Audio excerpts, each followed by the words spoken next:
शाहिदा साहब, आपको मैं जी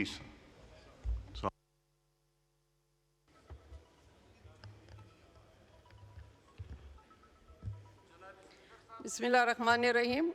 शुक्रिया जनाब स्पीकर। जनाब स्पीकर,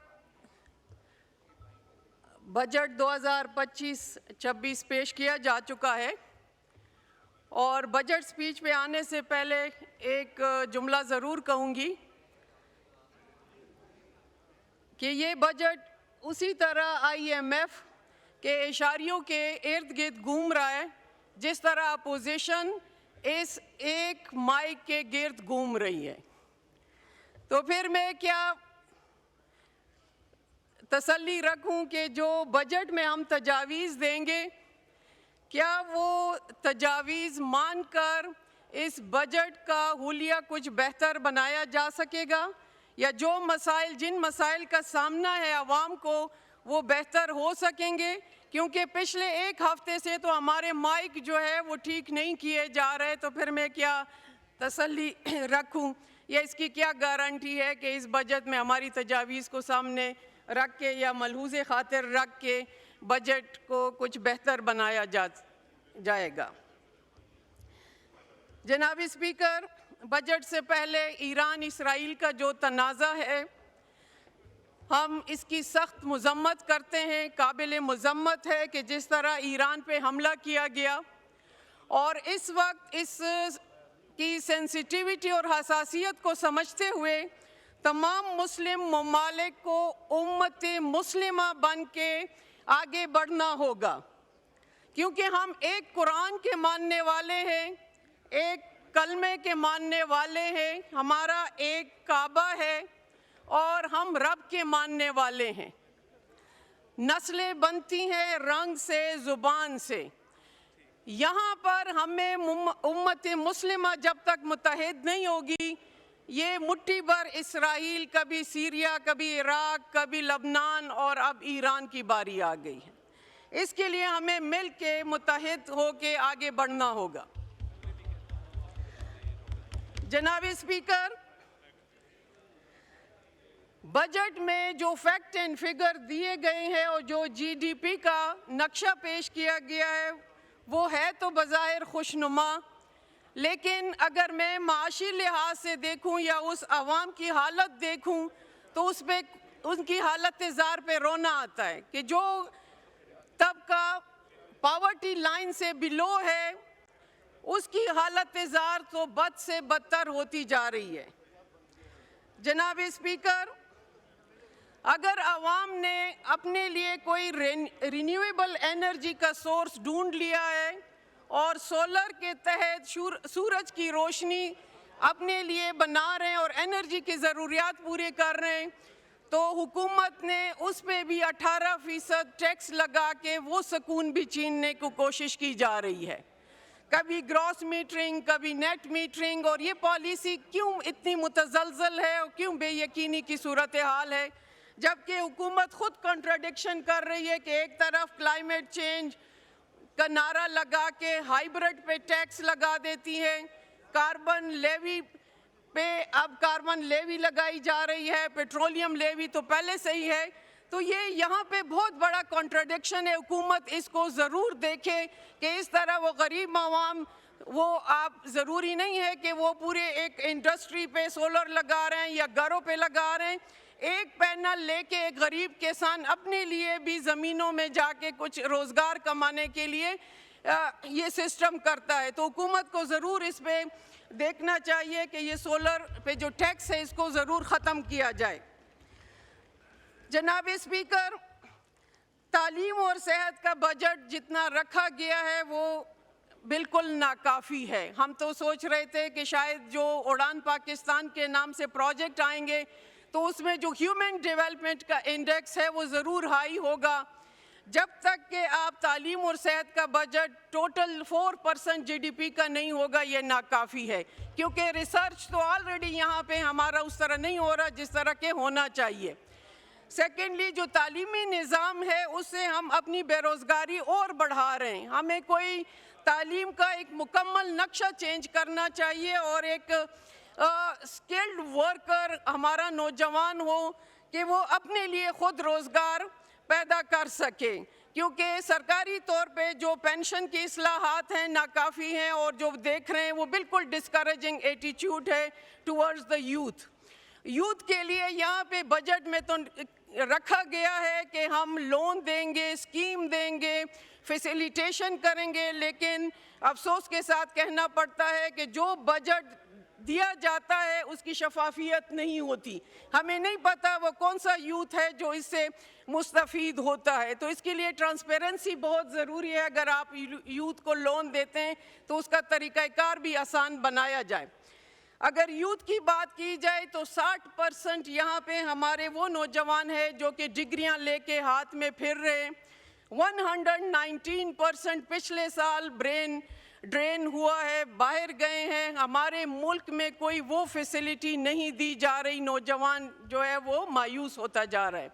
जनाब स्पीकर, जो नौजवान फ्रीलांसर के ज़रिए, आईटी के ज़रिए अपना थोड़ा बहुत रोज़गार घर बैठे करता है, उस पे भी अगर टैक्स लगा दिया जाए तो वो मायूसी और बढ़ेगी।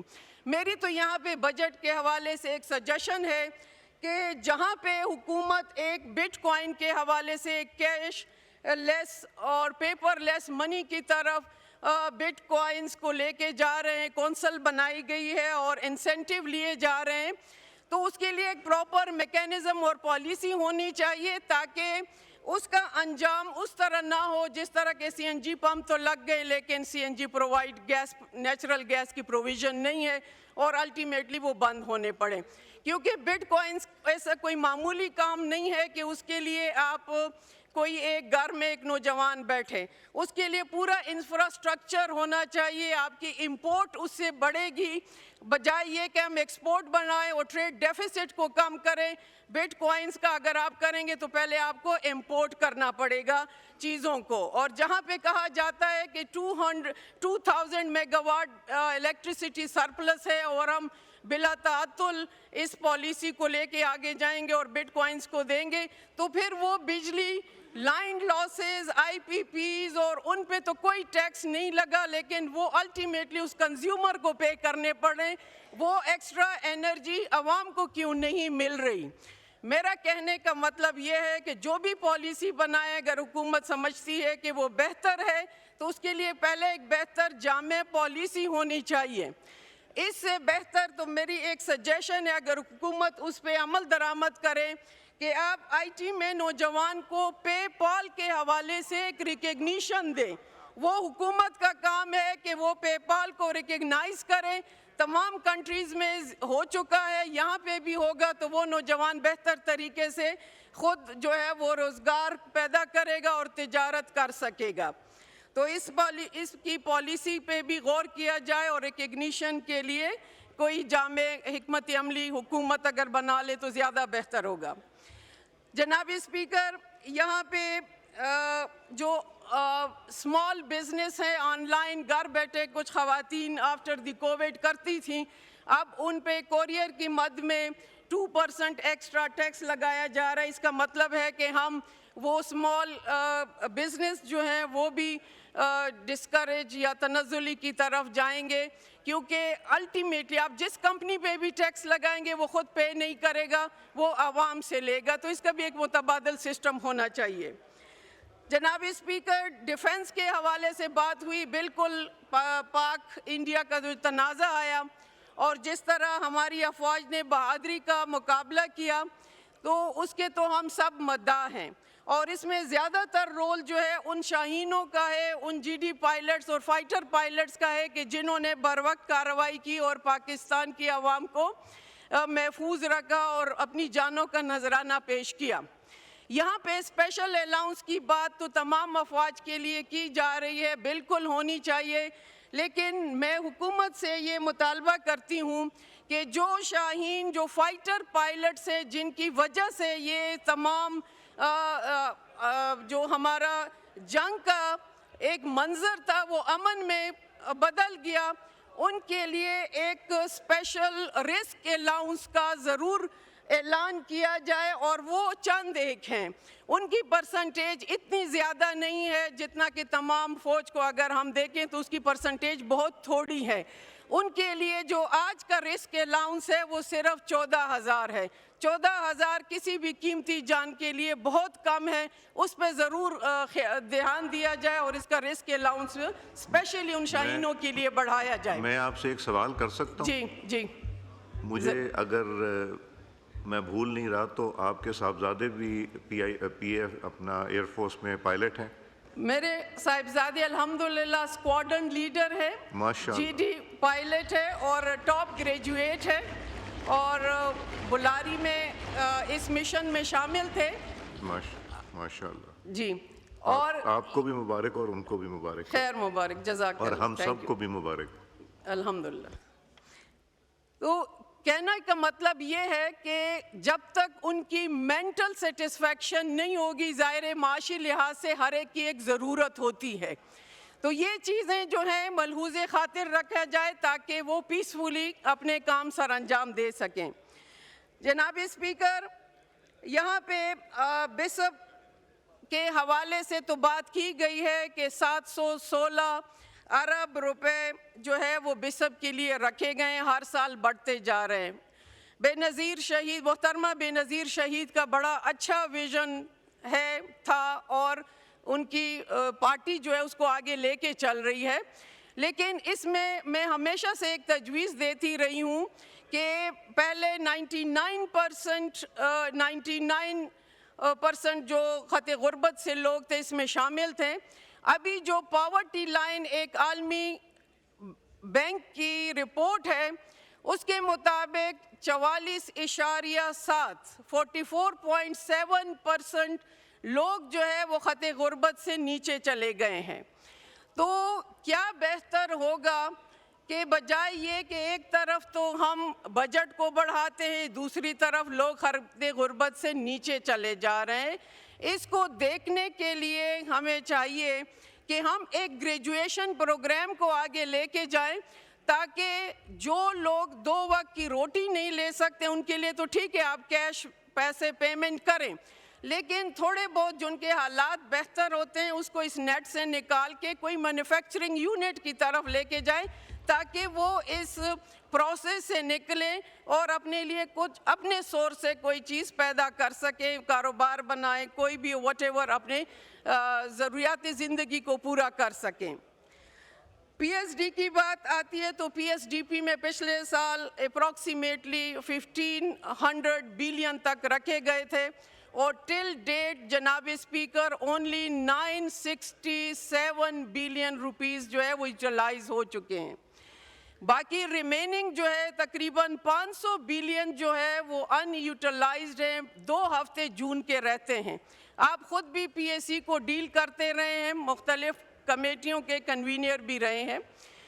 तो जब भी हमारे पास पैराज आते हैं अप्रोप्रिएशन अकाउंट्स तो लैब्स अमाउंट के आते हैं और यही पैराज फिर स्टैंड करते हैं। हमने इस मैकेनिज़्म को भी तब्दील करना है कि किस तरह इसको बेहतर बनाया जाए और फाइनेंस मिनिस्ट्री को भी अगर ये डायरेक्शन चली जाए कि वेल इन टाइम क्वार्टरली, बेशक वो पीस मील में करते हैं, क्वार्टरली कहते हैं, लेकिन टाइमली करें ताकि वो पीएसडीपी में हमारे पास जो इतने इम्पोर्टेंट प्रोजेक्ट्स होते हैं वो टाइमली कंप्लीट हों।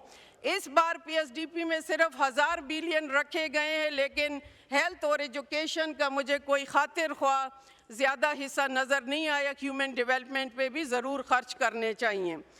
जनाब स्पीकर, कहने को तो बहुत कुछ है, लेकिन जो IMF की कड़ी शराइत है या हुकूमत की महदूदियत है हम उनकी मजबूरी को समझते हैं, लेकिन जब तक कि आपके एक गरीब का जो रोज़गार है वो नहीं होगा, उसकी हालत ज़ार बेहतर नहीं होगी, तो फिर ये GDP का खुशनुमा नारा के पॉजिटिव में चला गया, आपके अवाम नेगेटिव में जा रहे हैं। इस चीज़ को देखना है कि वो जो गरीब तबका है, जो पुअर मासेज है, उनकी हालत ज़ार को हम किस तरह बेहतर बना सकते हैं। एक मुनसिफाना बजट को सामने लेके आना चाहिए और इन तजावीज़ पे जितने भी मेंबरान दे तो मेरी भी आवाज़ उसमें शामिल है कि कम अज़ कम तनख्वाहदार तबके पे टैक्स का बोझ कम हो। और इसी तरह तनख्वाह से याद आया कि PTV के मुलाजमीन मुतालबा कर रहे हैं कि मार्च से उनको तनख्वाहें नहीं मिली। जनाब स्पीकर, मार्च से अब तक 3 महीने हो गए बग़ैर तनख्वाह के, ये लोग कैसे गुजारा करेंगे? आपसे दरख्वास्त है कि आप इसकी रूलिंग दें। पहले भी आपने मेहरबानी की थी, CDA मुलाजमीन के हवाले से रूलिंग दी थी और वो उस पर अमल पैरा हो के उनको मिल चुके हैं। आपसे मैं रिक्वेस्ट करती हूँ कि आप PTV के इंतज़ामिया को डायरेक्शन दे दें कि वो कम अज़ कम इनकी तनख्वाहें रिलीज़ दें कि टाइमली उनकी ज़रूरतें अपने वो पूरी कर सकें। तो अल्टीमेटली बजट जब भी आता है, बजट में एक तवाज़ुन तो पेपर वर्क में होता है, लेकिन अमली तौर पे माशी इशारे उस तरह के नहीं नज़र आते, क्योंकि अवाम पे अगर गैर मुनसिफाना टैक्स आयद होगा तो फिर उस बजट को हम मुतवाज़न नहीं कह सकते। Thank you.